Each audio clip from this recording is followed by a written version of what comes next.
A student mysteriously disappeared from her own home in the dead of night, leaving behind no clues.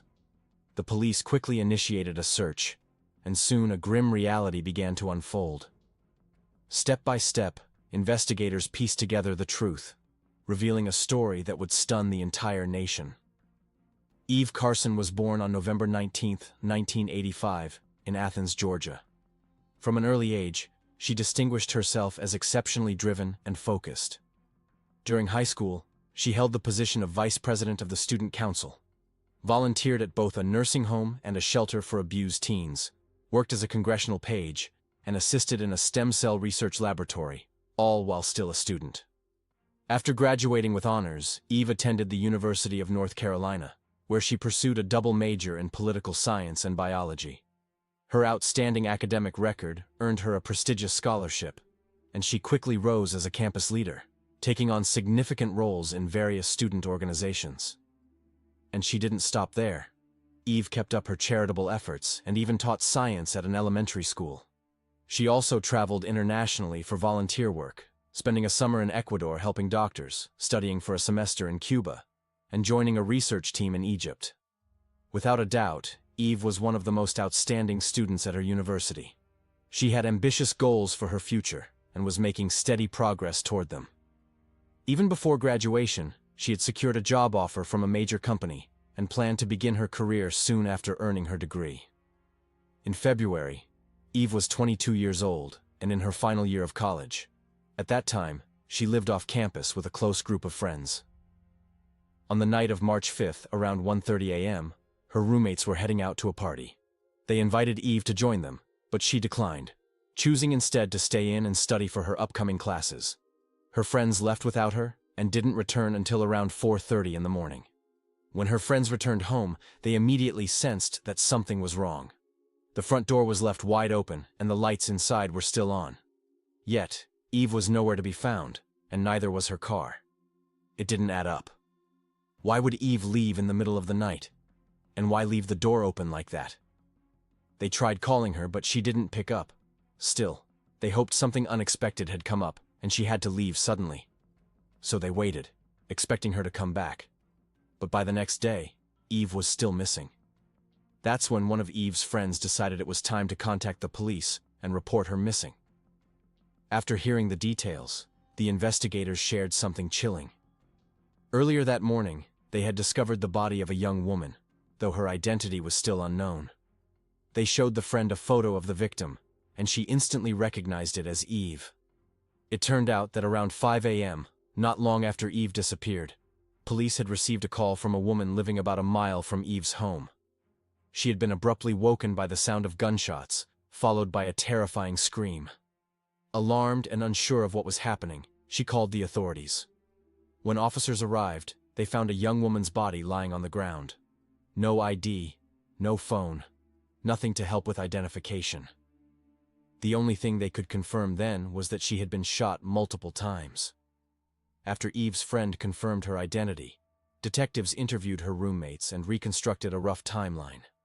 At 1:30 a.m., Eve was at home studying, but by 5 a.m., her body was found just a mile away. The pressing question became, how did she end up there and who was behind it? Since her car was missing, investigators began to suspect a robbery. This theory gained weight when a search of her room revealed her wallet and credit cards were missing, and they weren't found anywhere near the body either. Medical examiners confirmed there were no signs of sexual assault, ruling out that as a motive.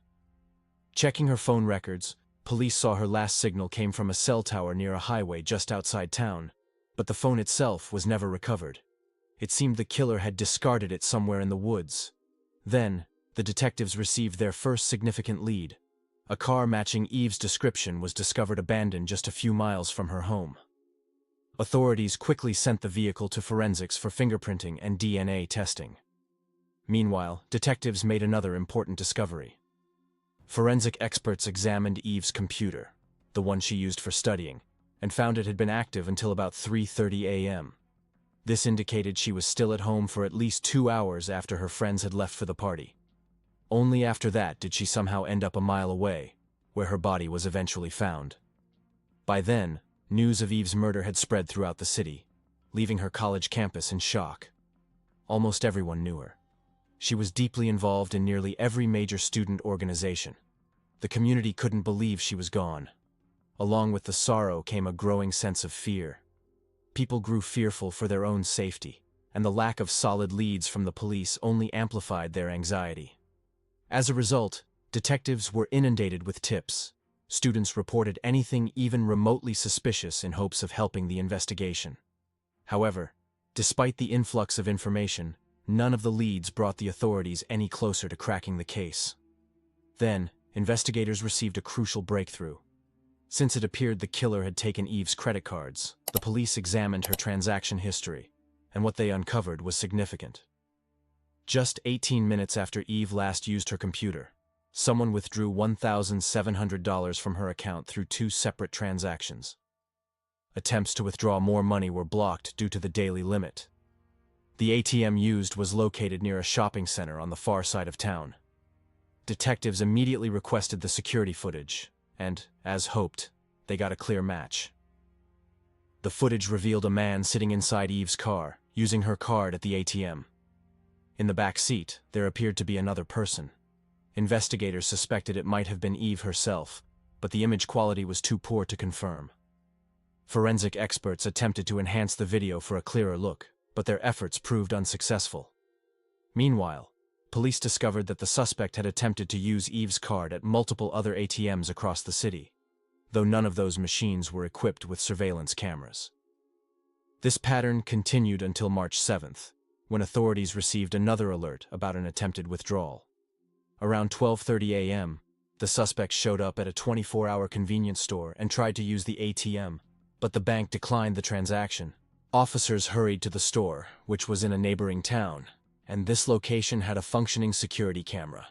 Reviewing the footage from that night, they saw someone attempting to use Eve's card, but in a surprising twist, it was not the same man seen in the earlier ATM video. Investigators now had to entertain the possibility that more than one person was involved in Eve's murder, or that the killer had handed her card off to an accomplice. They tried to identify the second suspect, but like before, the surveillance footage was too grainy to make a clear match. So, detectives turned to the public for assistance, releasing both images from the security cameras to the media in hopes that someone might recognize the individuals. Since the case had already drawn widespread attention in the community, the police station was soon flooded with tips, yet none of these leads brought authorities any closer to apprehending Eve's killer. Everything changed on March 12th, when an anonymous caller came forward with a promising tip. The caller claimed to recognize the man in the second surveillance video from the convenience store, and identified him as Demario Atwater. Detectives began investigating Atwater's background and uncovered some troubling details. At only 21 years old, he already had an extensive criminal history, including multiple arrests for robbery, assault, drug offenses, and other crimes. Although he had served time in jail, he had also been released early on several occasions. They also discovered that just 2 days after Eve's murder, Demario was scheduled to appear in court for carrying a handgun while on probation. Authorities reviewed old mugshots of Atwater and matched them against the convenience store footage, confirming the striking resemblance. It was clear they had the right person. Further, they learned Demario lived close to the store, prompting detectives to go straight to his residence. During questioning, Demario denied any involvement in the murder, but the surveillance video provided enough cause to take him into custody.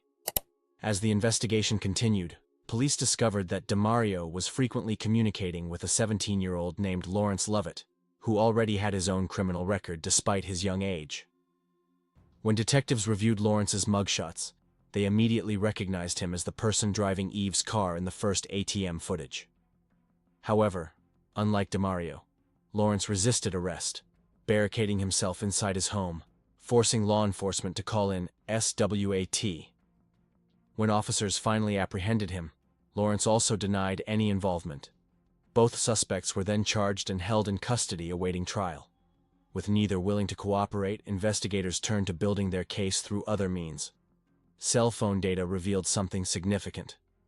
On the night of Eve's murder, both suspects' phones connected to a cell tower near her neighborhood, despite them living in a different city. Detectives suspect that DeMario and Lawrence randomly targeted Eve, simply searching for someone to rob and noticing she was home alone late at night. Based on the ATM withdrawals, it appears they forced her to drive with them to several locations where she handed over her card. After hitting the $1,700 daily withdrawal limit, they took her out to a wooded area on the outskirts of town, where they ultimately murdered her. Given the brutality of the crime, prosecutors declared their intention to pursue the death penalty for DeMario. Lawrence's situation was more complex. Since Lawrence was a minor, the harshest penalty he faced was life imprisonment. Aware that the evidence might not be strong enough to secure a conviction alone, prosecutors made a calculated offer to DeMario: plead guilty in exchange for removing the death penalty threat. DeMario accepted the deal and confessed that he and Lawrence went out that night planning to commit a robbery and make quick money.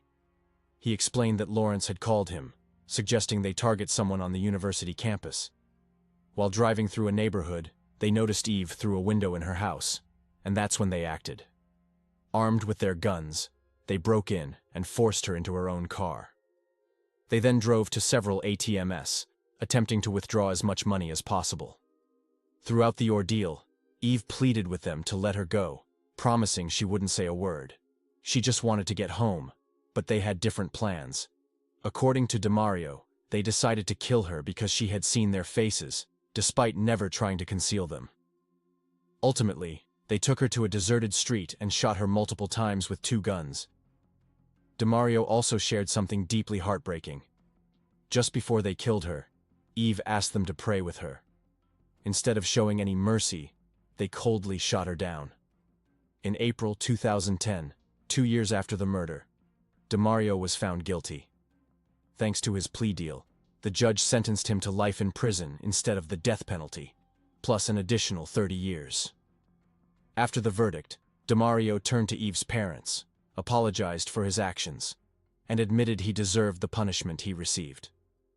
Meanwhile, Lawrence refused to plead guilty, and his trial began in December 2011.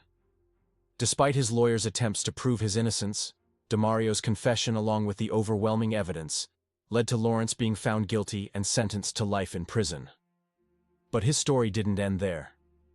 In 2013, the State Court of Appeals overturned Lawrence's sentence, referencing a separate ruling that deemed life without parole for juvenile offenders excessively harsh and unnecessary. Consequently, he was granted a new trial. This time, Lawrence was more outspoken, telling the court that everyone makes mistakes and insisting he wasn't the monster people thought he was. Despite this, he showed little genuine remorse, and ultimately, the judge again sentenced him to life in prison. It's also important to mention that Lawrence was a suspect in another chillingly similar case. In January 2008, just months before Eve's murder, a 29-year-old student was broken into and killed in his apartment. Following the murder, money was withdrawn from the victim's account at various ATMs throughout the city. However, authorities never secured enough evidence to link Lawrence to that crime, and the charges were eventually dropped. Eve's case not only captured national attention, but also sparked meaningful change. In February, North Carolina legislators enacted a new law that introduced harsher penalties and more rigorous procedures for individuals involved in gang-related offenses. This law took effect on December 1st and applies to all crimes committed from that date onward. The legislation was directly inspired by the tragedy that befell Eve. At her university, a scholarship was established in her honor, and a memorial garden was created on campus to preserve her memory. In February 2009, one of Eve's close friends became a finalist on American Idol. While performing on stage, he shared how Eve's death motivated him to take a chance and audition. He expressed that without Eve, he never would have found the courage or determination to pursue his dream. If you found this case fascinating, don't forget to like the video and subscribe to the channel.